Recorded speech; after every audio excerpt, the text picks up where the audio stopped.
Hey there YouTube, Wrestling Optimus here, back with another action figure review. It's Wednesday night, and you know what that means. Time for AEW Dynamite on TNT.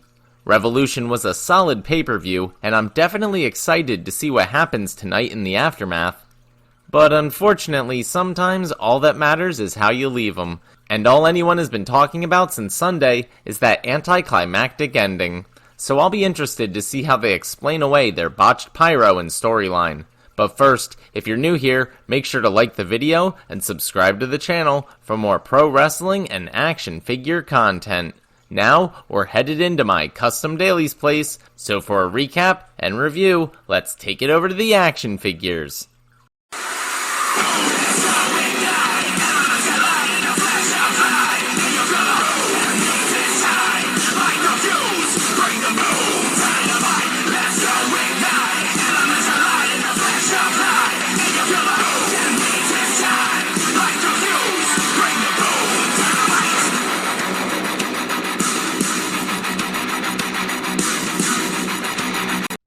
Dynamite opens with a match between Rey Fenix, accompanied by Pac, and Matt Jackson of the Young Bucks, accompanied by his brother Nick. Interestingly, Death Triangle comes out of the babyface tunnel. These are two exceptional high flyers, best known for their tag team work, so it's weird seeing them in singles action. At one point, Fenix almost gets counted out, but Pac wakes him up just in time. After an exchange of super kicks, Matt sets up a tombstone, but Fenix reverses into a modified piledriver of his own to pick up the victory. I can't wait to see their respective tag teams face off for the belts. Eddie Kingston and Jon Moxley are hanging out by a fire pit with their take on the notorious ending to Revolution. Mox didn't get the world title back, but he did get his friend back. Kingston apologizes and admits the title does strange things to people. Eddie says he covered his friend thinking there was going to be a huge explosion, then he had flashbacks to the last time he was sitting in jail and froze. I'm not sure I get that connection, or buy that excuse, but there it is. Eddie then compares Moxley to Batman and Kenny to the Joker, thinking it was all an elaborate prank. But Moxley thinks Omega really did try to blow him up, he was just too stupid to pull it off. They theorize that Impact Wrestling paid for the bomb, and that it came from the Acme Corporation. Mox ends by saying, "Kenny, if you're gonna flash a weapon, you better use it." Cody takes on some guy named Seth Gargis. His intro card says he's 0-2 in AEW, but I don't recall ever seeing him before. Apparently he was trained by Gangrel, but it doesn't do him any good as Cody forces him to tap out to the figure 4 in less than a minute. Afterwards, Tony Schiavone wants to interview him about Shaq and his shoulder, but they're interrupted by Pentagon, who's in the crowd and switches between speaking English and using Alex Abrahantes as his interpreter.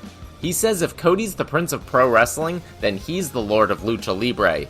He mocks the fact that Cody lost at Revolution and says he's actually lucky that Penta didn't injure his arm even further because then he wouldn't be able to pick up his baby girl. Obviously, that sends Cody into a rage. He rushes into the crowd, and the two men have to be pulled apart by wrestlers standing at ringside.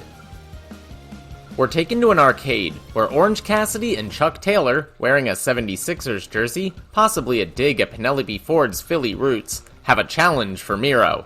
They want one final match. This time, there will be video game machines all around ringside for them to put each other through, and if Chuck loses again, he'll be Miro's butler forever. Tony Schiavone is back with the Icon Sting. He says when you combined a reckless guy like Darby Allin and himself in a dangerous place like the streets, it all adds up to a win. But that's all he gets a chance to say before they're interrupted by Lance Archer and Jake Roberts, who are mad that they weren't given any time on tonight's show. Archer says he doesn't need a ladder match to prove that he's the face of the Revolution, so he wants a TNT title shot, and if he doesn't get it, he'll take a lot more than just time. Jake the Snake gets off one quick "Bye, Stinger" before they leave. QT Marshall tells Dasha that his emotions got the better of him at Revolution, but he'll sort that out later. Tonight, he's focused on Lee Johnson's match against Ethan Page. Unfortunately, at this point, the audio cut to what sounded like a basketball game. Tony Khan later confirmed on Twitter that this was TNT's fault, and that the Lee Johnson vs. Ethan Page match is now up on YouTube with corrected audio. It's another squash match with Ethan Page predictably going over, But despite standing at ringside, QT Marshall doesn't coach Lee Johnson, and he simply walks off when Page attacks him afterwards. Dustin Rhodes has to make the save and is noticeably pissed off. Alex Marvez catches up with Hangman Adam Page to find out what he's been doing with Matt Hardy's money. Although he donated most of it to charity, he did buy himself some whiskey, some vinyl, and a brand new lawnmower, which he's currently riding. John Silver asks if there's room for more people, and Hangman says yes, so the entire Dark Order piles on. -5 because, weight limits. Tony Schiavone tries to interview Christian Cage, but he's once again interrupted, this time by Kenny Omega, Don Callis, and the Good Brothers. Don calls Kenny the King of the Deathmatch and says everything went according to plan on Sunday. Kenny corrects him saying, maybe not everything. Don knows the fans wanted to see a giant explosion, and although he's not willing to say whether or not he had a hand in what happened, he can confirm how happy it made him to see them all disappointed. On top of that, they got to take Eddie's historic moment away while making him and Moxley look like idiots, and Kenny still has the AEW World Championship. That brings up Kingston. Don angers him even more by bringing up the time he got fired from Impact. Then, he gives Eddie 10 seconds to leave, while he and Kenny mockingly recreate Eddie's sacrifice at the end of Revolution. Omega jokes that he had flashbacks to getting detention in grade school. Then, he goads Kingston until he finally takes a swing. The Good Brothers gang up on Eddie until Jon Moxley makes the save. As they beat back Anderson and Gallows, Christian Cage appears and stares down Kenny.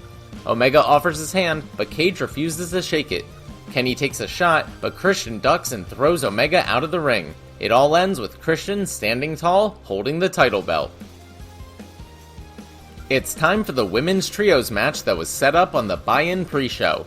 Dr. Britt Baker, Nyla Rose, and Maki Ito take on Thunder Rosa, Ryu Mizunami, and Hikaru Shida. But let's face it, this is Maki Ito's world, and we're all just a bunch of simps. She comes out singing her entrance theme, only to have the other 5 women start fighting mid-song. Thankfully, she couldn't care less, and finishes it a cappella. Shida tries to attack and gets bonked on the head with Ito's microphone. Oh my god, I love this girl. When the match actually begins, Maki Ito stomps on Shida's foot and flips her off, so the champ breaks her middle fingers a la Pete Dunne. Thunder Rosa takes out everyone with a twisting dive to the outside, then she drags Maki Ito back into the ring. Vicky and Rebel try to interfere, but Rosa dodges the crutch and spikes Ito for the win. However, Britt Baker attacks Rosa afterwards and sinks in the lockjaw to continue their feud. I really loved this match, because they seamlessly blended the comedy spots of Ito and Mizunami, the monster power of Nyla, the hard-hitting style of Shida and Rosa, and the chicken shit heel antics of Britt Baker. Say what you want about the AEW women's division, but this match was a perfect example of where it's headed and what it can be. Private Party are consoling Matt Hardy at the bar when he decides he needs to make more money. Apparently, that involves signing the Butcher and the Blade to contracts. They'll have an 8-man tag team match on the first episode of Elevation, then Matt claims they're coming for the Dark Order. I guess that explains what happened to Eddie's family. Scorpio Sky earned a shot at the TNT Championship on Sunday in the face of the Revolution ladder match. He takes on Darby Allin in a fast-paced athletic contest that starts out way more technical than I was expecting.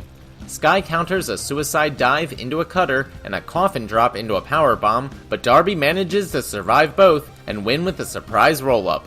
Darby goes to shake Sky's hand in a show of respect, but in an apparent heel turn, Scorpio ironically locks in a heel hook and has to be pulled off by referees. The Inner Circle comes out for their War Council. Jericho thinks it might be time to introduce a new member, but MJF thinks it might be time to let someone go. Suddenly, Sammy Guevara's music hits and he comes to the ring. Sammy knows Chris is mad, but pleads with him to watch some footage of MJF plotting with Santana, Ortiz, and Jake Hager to kick Jericho out of the Inner Circle. MJF says he didn't want Jericho to find out like this, but owns up to it. However, when he orders everyone to attack Le Champion, they slowly turn around. Jericho explains that they talk to each other every day, and were just waiting for MJF to hang himself. So, as the guy who brought him into the group, Jericho shoves MJF down and officially fires him.